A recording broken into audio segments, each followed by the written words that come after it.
So I think I'd be remiss if I didn't thank Anushka for the very glowing introduction. There were parts of my introduction that she talked about that I myself had forgotten. I've forgotten the fact that in 2014 I'd worked for PwC as a tech consultant. Thank you so much to all of you as well for carving time out from your busy schedules to come here, that too on a Saturday morning. Very excited to be standing in front of you giving this talk. So I'm going to kick things off with a question that I think most sporting enthusiasts should get, especially if you're a Virat Kohli enthusiast. 1,021 days. Can anyone tell me what the significance of this number is in the context of Virat Kohli and his career? 1,021 days. So 1,021 days were the number of days that elapsed between Virat Kohli's 70th International 100 and his 71st International 100. Let that sink in. I mean, this was a man who before his 70th ton was scoring centuries for fun. Like left, right and center, he walks out to the middle to play, and there's a higher probability of him scoring a century than him not scoring a century. And the fact that it took nearly 3 years for him to get his 71st ton after the 70th one was absolutely mind-boggling. He tried everything during that 3-year span. He worked even harder than he used to work. He hit the gym for double the number of sessions than he used to earlier. He became more disciplined with the way he was carrying out his life on as well as off the field. But nothing seemed to be working. That 71st ton kept on eluding Virat Kohli. He tried to play it very cool, but he was putting up a brave front, but you could tell that inside he was going through a lot of turmoil. Then finally, after about 3 years of trying but not succeeding, he decided to take a break from cricket. So for about a couple of months in the middle of 2022, I think some of you might be aware, he took a mental health break from cricket because things weren't working for him on the field. During that break, something changed. So he had a conversation with his better half, with Anushka Sharma, and Anushka completely changed his perspective. Anushka told him, instead of actually fixating so much on the 71st century that's been eluding you, why not take stock of the fact that you have 70 hundreds under your belt, which very few players have. 70 hundreds under your belt. Like how many cricketers have more than 20 hundreds, let alone 70 hundreds? So instead of actually cursing your luck or cursing the powers that be for not giving you that 71st century, why not be grateful for the 70 hundreds that you already have under your belt? After that perspective shift, Virat Kohli just came back from the break feeling 100 times lighter, without this weight of expectations that he was carrying before Anushka actually brought about this perspective shift. And then soon after he came back from the break with this new perspective, he got his 71st 100, got his 72nd 100, and the rest, as we know, is history. He's back to being at his very best. And I think there are countless examples in the world of sport that drive home the fact that a simple change in your perspective or how you view a situation can bring about outsized effects or outsized results in your life. And the reason I'm saying that is because if you think about reality, reality is very neutral. It's not good or bad. I think some of you might be aware of the fact that Shakespeare once said, there is nothing good or bad, but thinking makes it so. It's your thinking that assigns these labels, good or bad labels, to reality that's actually very, very objective and neutral. To a tree, nothing is good or bad. It's neutral. But to us humans, we assign these labels to what reality is. But the fact that we have the power to assign these labels, we can actually use this to our advantage as well. So we can use perception to our advantage. So something that's actually viewed unfavorably by someone might be viewed as a positive by someone else. And so the same thing, the same reality might end up crippling one person, but it might end up charging up or galvanizing someone else. I'll give you another example. Again, from the world of sport. So in 2021, during the IPL season, I was doing some work for the Kolkata Knight Riders. And KKR's then captain, Eoin Morgan, was going through an absolutely dismal run with the bat. KKR were doing well in the second half of that season, after the resumption of the season due to the suspension because of COVID. But Eoin Morgan himself, his performances were down in the doldrums. And I remember him coming out for a press conference, and the media were all over him, left, right, and center, saying, you should relinquish the captaincy because based upon your batting performances, you don't quite warrant a place in the side. And then Morgan just says, being as cool, calm, composed, phlegmatic as he is, with ice in his veins, he says, the longer that my barren run continues, it just means that the closer that I am to ending it. And I remember just watching that press conference, and I was in awe of how someone can have such a mentality. The amount of pressure that he was under, his performance is under the scanner, he's not playing well for his team, and he's the captain, so he's supposed to lead by example, lead from the front. And he just comes out, super chill, says, the longer that my barren run continues, it just means the closer that I am to ending it. And I think that simple statement had a very profound impact on me. And that's when I realized there's so much power that you can draw from the example of sports people and what the elite mentality is like. I'm currently reading the autobiography of Faf du Plessis. For those of you who might not be familiar with who he is, former captain of South Africa, still plays for the Royal Challengers Bangalore as the captain of Royal Challengers Bangalore. Used to play with MS Dhoni at Chennai Super Kings. And initially, whenever he got out for a duck or got out for a low score, he would come back to the dressing room and just sit in a corner and sulk. He used to be by himself, just sulking, and then maybe in a couple of hours, when it's time for him to come out to field in the second innings, that's when he would cheer himself up.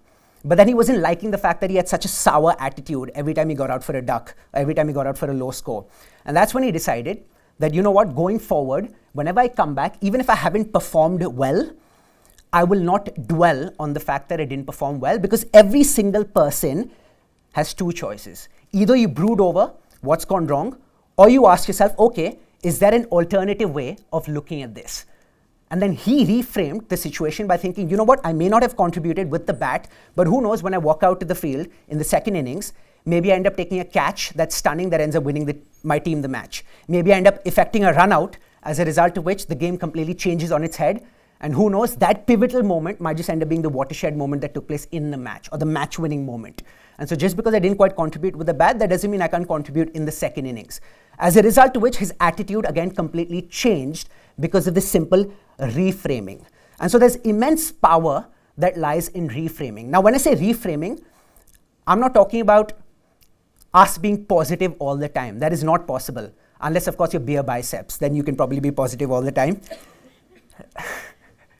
But even the best in the business, people who have elite mentalities, people who have a mental fortitude that's forged of like the strongest steel there is, even they experience a lot of negative emotions. But I think the difference between the pros and the rookies, what separates the men from the boys, the women from the girls, is the fact that the pros, they don't dwell on those negative emotions for too long. And this is something that Novak Djokovic talked about in a recent interview that I absolutely loved.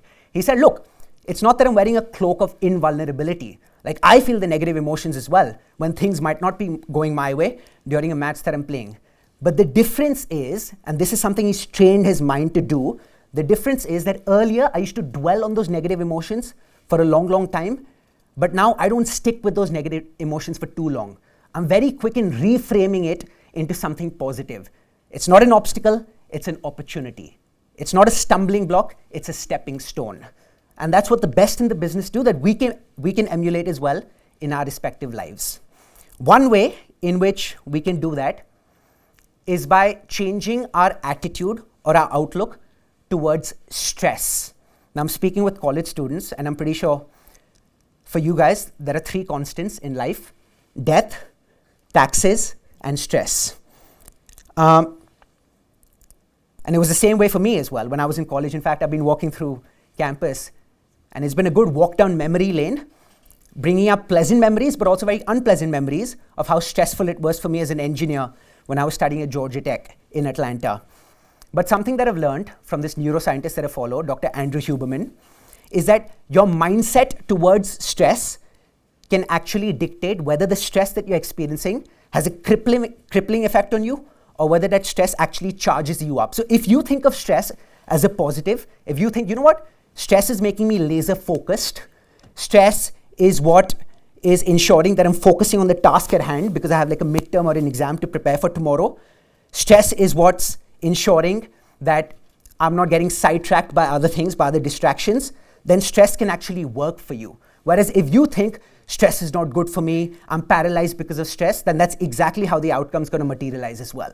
And so your mindset towards stress can actually dictate whether that stress has a positive effect on you, like an uplifting one, or whether it actually beats you down and makes you paralyzed. Now, what are some of the ways in which I have been able to use the power of reframing to advance in life, to not let a situation paralyze me, but to actually continue going forward? So when I was working at Goldman Sachs, this was between 2016 and 2018. I worked there for a couple of years. I was first on the trading floor, after which I moved to the investment banking division. The investment banking division, as some of you know, is famous, or infamous, I should say, for 80 to 100-hour work weeks. It was difficult. I was working in New York, and there were lots of times at, say, midnight, 1 o'clock in the morning, when I'm cursing my life, when I'm questioning my existence, when I'm thinking, what am I even doing here? But then a simple reminder that there are hundreds, if not thousands, of other people who would love to be in the building that I currently am in, would make me feel grateful about the fact that I actually have this opportunity and that I should do justice to it. Because there are so many outside the door who would love to be in the building that I currently am in. And I think just a reminder of that would make me feel grateful about the fact that I have the opportunity to be working 80 to 100-hour weeks, serving the clients that a place like Goldman Sachs ends up serving. Now, what happened was, in 2018, my third attempt at the H-1B visa, which is the maximum number of attempts that you get, 3 attempts. My third attempt at the H-1B visa was unsuccessful, as a result of which I had to leave the United States. Like initially I couldn't digest the news. I was absolutely shattered because I felt like continuing with Goldman Sachs, staying in the United States, and invested so much time, so much money as well in my education there and then working there. It didn't work out. But of course, it was not within my control. It's a lottery system. But now, instead of looking at that as an obstacle, I thought maybe it's an opportunity for me to pivot to something else, to pivot to something that's more in line with what my calling is. And so I got back to India in the middle of 2018 after the visa debacle. And upon getting back to India, I spent a lot of time introspecting, as Anushka said. And during my time introspecting, I had the option, okay, can I continue within investment banking, or should I actually pivot to something else that's actually closer to my heart? And during those moments in solitude, time spent with myself, which helped me enhance my self-awareness, I realized that maybe sports presenting is more in line with what I see myself doing. I love sports. I feel my communication skills is one of my foremost skills. How can I combine both, my number one interest with my number one skill?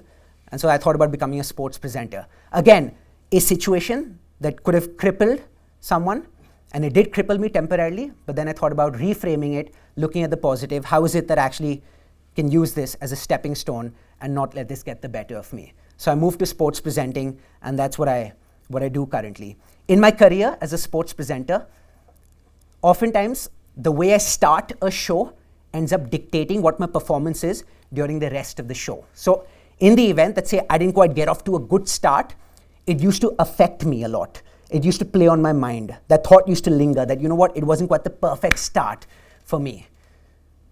But now I remind myself that even when someone like, say, a Virat Kohli, a Ricky Ponting, a Steve Smith, they come out to the middle to bat, it's not that they hit every single ball for a 4, every single ball for a 6. Sometimes they take a few balls to actually settle in, get their eye in, after which they start middling the ball. And so even greats, even geniuses, take a little bit of time to settle in before they actually find their rhythm, before they actually find their flow. And so sometimes just reminding myself of this during a shoot, whenever, say, I may have erred, whenever, say, I didn't quite say something smoothly or as smoothly as I wanted to say it, instead of affecting me, now it doesn't affect me at all. So I don't dwell in that negative emotion for too long, which is something that Novak Djokovic talked about as well. As a hyper-perfectionist, I'm someone who's very hard on himself. And I'm sure some of you can relate as well. You have very high standards for yourself, and even the slightest mistake that you end up making makes you go, you know, you're an idiot. Like, how could you have done that? You shouldn't have done that. And I used to be that way, still am in many ways, but now simple reminders such as, you don't have to be perfect. It's okay to not always be at your best. Sometimes even the best end up making mistakes. These reminders, again, change the tapestry of my mind. So instead of actually thinking negatively, now I'm like, you know, it's absolutely okay to not be perfect at all times. And always remember, your mind is eavesdropping on your self-talk. It's eavesdropping on your self-talk. So if your self-talk is constantly negative, your mind will also respond in kind, with negativity filled inside your mind. So it's so funny how you can use mental alchemy, which is the term that my favorite author Robert Greene used, to your advantage. So just like the scientific alchemy is turning base metals into gold, mental alchemy is turning what 99% of the people would consider to be a negative into something that's a positive. And so we can all reap the benefits from mental alchemy. I work as a freelancer currently, and as a freelancer, there are lots of pros, but there are lots of cons as well. Like as a freelancer, sometimes if you're finished with a project, you're thinking about where the next paycheck is going to come from. Like what's my next project going to be? So you're always in this agitated state somewhat, especially after you've finished a project. It's not quite the case if you're doing a corporate job, because regardless of whether you show up for 40 hours or 60 hours or 20 hours in a week, there will be a bi-weekly paycheck or a monthly paycheck that's going to be hitting your bank account. Like Nassim Nicholas Taleb once said, the three most addictive things in the world are heroin, cocaine, and a monthly paycheck. But as a freelancer, you don't quite have that. As soon as I start cursing my life as a freelancer, thinking, I need more stability, I remind myself, would I actually do the alternative, which is do a corporate job, which would entail having to be at a certain place, at a certain time, wearing a certain attire, and having to speak in a certain way. And I probably wouldn't want that. And that's what makes me feel grateful about the freelance life. You all know my trajectory. I went from an engineer to an investment banker to now a sports presenter. And this unusual, weird trajectory might not make sense on paper, but life, of course, isn't lived on paper. And the way I look at this is that I have been able to maximize the set of experiences that I've had. I've been able to maximize my experiential CV.